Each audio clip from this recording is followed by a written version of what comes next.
Hello everyone, welcome back to another video. Guys, आज की video में हम करेंगे एरिया ऑफ ट्रायंगल्स। ठीक है, तो ये आज लास्ट पार्ट है ट्रिग्नोमेट्री फंक्शन में, तो आज ये कंप्लीट हो जाएगी। तो चलिए देखते हैं कि इसमें क्या है। In a triangle A B C, if the sides of the triangle are small A B C and corresponding angles are capital A B C, then area of triangle क्या हो जाएगा। इसकी 3 कंडीशन होंगी हमारे पास।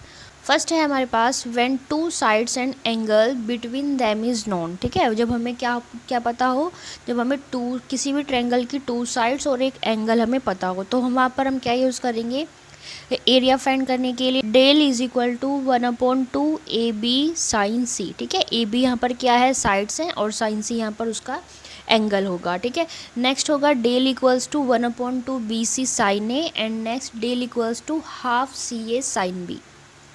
ओके, नेक्स्ट कंडीशन हमारे पास 2 है when one side and corresponding angles are known.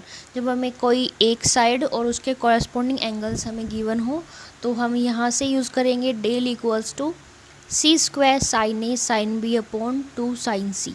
यहाँ पर हमें 3 एंगल्स गिवन है, sine A sine B and sine C, और कोई एक साइड हमें गिवन है सी, तो हम यहाँ पर ये वाला फॉर्मूला यूज़ करेंगे। अदरवाइज़ नेक्स्ट जो होगा del equals to A square sine B sine C upon 2 sine A, and next del equals to B square sine C sine A upon 2 sine B. Okay, third है हमारे पास when all the 3 sides are known. जब हमें 3 sides दी हों, तो del equals to whole under root S into S minus A, S into S minus B into S minus C हो जाएगा। ठीक है, so it is known as Heron's formula. आपने ये 10th या 9th स्टैंडर्ड में पढ़ा होगा, हीरोन्स फार्मूला होता है ये, तो ये आप देख लीजिएगा। नेक्स्ट एग्जांपल है हमारे पास, let the area of the triangle A B C in which A equals to 1 B equals to 2 and angle C हमारे पास है 60।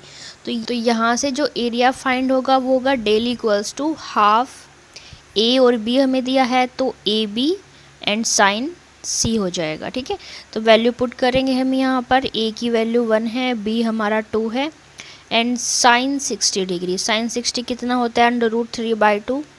बी की वैल्यू हमारे पास 2 है, तो 2 से 2 कैंसिल हो जाएगा, और साइन 60 की वैल्यू होती है √3/2। तो ये क्या आ जाएगा, इसका आंसर आ जाएगा। ओके, क्वेश्चन है हमारे पास, if the angles of a triangle are 30 degree and 45 degree and the inclined side is √3 + 1 centimetre, then the area of triangle.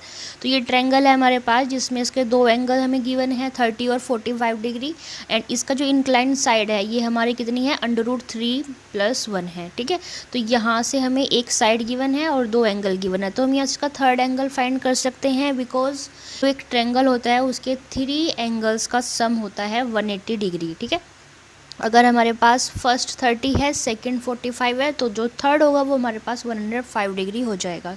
Okay, तो यहाँ से हम इसको निकाल भी सकते हैं, angle A plus angle B and angle C हमारा कितना होता है, 180 डिग्री होता है। तो एंगल ए हमारे पास हमें फाइंड करना है, एंगल बी 30 है, ये हमारे पास 45 डिग्री है, एंड ये 180 डिग्री। तो एंगल ए हमारे पास सोल्व करने पर आ जाएगा 105 डिग्री। बी सी हमें यहाँ पर दिया है √3 + 1, तो हमें पता है हमारे पास साइन रूल था, sine A upon A equals to sine B upon B equals to and sine C upon C. ठीक है, तो ये हमारे पास था, यहाँ पर हम इसकी वैल्यू पुट करेंगे, तो साइन ए हमारे पास कितना है, 105 डिग्री, एंड जो स्मॉल ए है हमारे पास वो कितना हो जाएगा, √3 + 1। वैसे साइन बी हमारे पास कितना है, 30 डिग्री, एंड बी हमें पता नहीं है, तो साइन सी हमारे पास 45 डिग्री है, एंड सी की वैल्यू हमारे पास कितनी है, ये भी हमें फाइंड करनी है। तो हमें दोनों साइड फाइंड करनी है, ए हमें पता है। ओके, तो यहाँ से हम इसको सोल्व करेंगे। हम साइन 105 डिग्री अपॉन √3 + 1 को इक्वल रखेंगे साइन 30 अपॉन बी के, तो यहाँ से ये सोल्व करने पर आ जाएगी value b equals to √3 + 1 upon 2 sine 105 degree, क्योंकि साइन 30 की वैल्यू होती है 1/2, तो ये अपॉन में 2 आ जाएगा, साइन 105 डिग्री। वैसे ही सी की वैल्यू हमारे पास आ जाएगी √3 + 1 अपॉन √2 साइन 105 डिग्री। साइन 30 की वैल्यू हमारे पास होती है 1/2 एंड साइन 45 डिग्री होता है 1/√2। ओके, तो आई होप आपको समझ में अगर तो यहाँ से हम उनका एरिया फाइंड करेंगे तो यहाँ से डेल इक्वल हो जाएगा 1/2 BC साइन ए। ओके, यहाँ पर वैल्यू पुट करेंगे तो BC हमारे पास ये हो जाएगा √3 + 1 का whole square and 2√2 sine 105 degree. तो गाइस साइन 105 को हम लिख सकते हैं 1/2 होल √3 + 1 का होल स्क्वायर एंड 2√2 साइन 105 हो सकता है हमारे पास साइन 90 + 15 डिग्री। ठीक है, तो यहाँ से ये साइन 90 + थीटा कितना होता है हमारे पास, ये कोस थीटा हो जाएगा कोस 15 डिग्री। तो इसको सोल्व करने पर ये वैल्यू हमारे पास आ जाएगी 1/2 इंटू √3 + 1 का होल स्क्वायर एंड अपोन में आ जाएगा √3 + 1 का √3 + 1। ठीक है, क्योंकि यहाँ से कोस 15 डिग्री की वैल्यू हमारे पास होगी √3 + 1/2√2। हम इसको फाइंड कर लेंगे तो यहाँ से हमारे पास जो आंसर आ जाएगा वो आ जाएगा 1/2 √3 + 1 सेंटीमीटर स्क्वायर। तो यहाँ से ये एक वैल्यू कट जाएगी। ओके, तो इसका जो एरिया होगा वो 1/2 √3 + 1 सेंटीमीटर स्क्वायर आ जाएगा। ओके, नेक्स्ट है हमारे पास सॉल्यूशन ऑफ ट्रायंगल्स। तो इसमें क्या दिया है हमें, the 3 sides ABC and the 3 angles capital ABC are called the elements of the triangle. ठीक है, तो यहाँ से फर्स्ट है if the 3 sides ABC are given then angle A is obtain from. अगर हमें 3 साइड्स गिवन हो तो हम एंगल A कैसे फाइंड करेंगे, tan A/2 = whole √S-B into S-C upon S into S-A से, या फिर हम इसको यूज़ करेंगे cos A = B² + C² - A² upon 2BC से। ठीक है, यहाँ पर B and C can be obtain in similar way. तो यहाँ पर अगर हमें ये B और C में दिया हो तब भी हम इसको सिमिलर वे में इसको यूज़ करेंगे। ठीक है, नेक्स्ट है हमारे पास सेकंड 2 में हमें दिया है if 2 sides B and C and the included angle A are given. अगर हमें 2 साइड्स और एक एंगल गिवन हो तो tan B - C/2 इक्वल हो जाएगा यहाँ से B - C upon B + C cot A/2। हमने अपनी प्रीवियस वीडियो में ये पढ़ा था, अगर आपने ये नहीं देखा हो तो प्लीज़ प्रीवियस वीडियो आप देख लीजिएगा। एंड यहाँ पर हमें दिया था गिव्स B - C/2। ठीक है, तो ऑल्सो B + C/2 किसके इक्वल हो जाएगा 90 डिग्री - A/2। सो यहाँ से B and C can be evaluated. The third side is given by small a = B into sine A upon sine B, या फिर हम इसको यूज़ कर सकते हैं A² = B² + C² - 2BC cos A। Next हमारे पास थर्ड है if 2 sides B and C and the angle B opposite of side B are given. तो साइन C किसके इक्वल हो जाएगा C upon B sine B and A यहाँ से equal हो जाएगा 180 डिग्री माइनस B + C के एंड स्मॉल a इक्वल हो जाएगा B sine A upon sine B के। ठीक है, तो यहाँ पर इसकी फर्स्ट कंडीशन है इफ़ B हमारा लेस देन अगर हो जाए C साइन B से तो यहाँ पर नो ट्रायंगल इज़ पॉसिबल, कोई भी ट्रायंगल हमारा पॉसिबल नहीं होगा। And if B = C sine B तो यहाँ से B is an acute angle होगा and then there is only one triangle possible. B कैसा होगा, एक्यूट एंगल होगा और यहाँ पर ओनली वन ट्रायंगल पॉसिबल होगा। थर्ड कंडीशन में दिया है इफ़ C साइन B, मतलब जो हमारा B है वो हमारा C से लेस देन है और जो हमारा C साइन B है उससे ग्रेटर है, तो यहाँ से B is an acute angle and there are 2 values of C।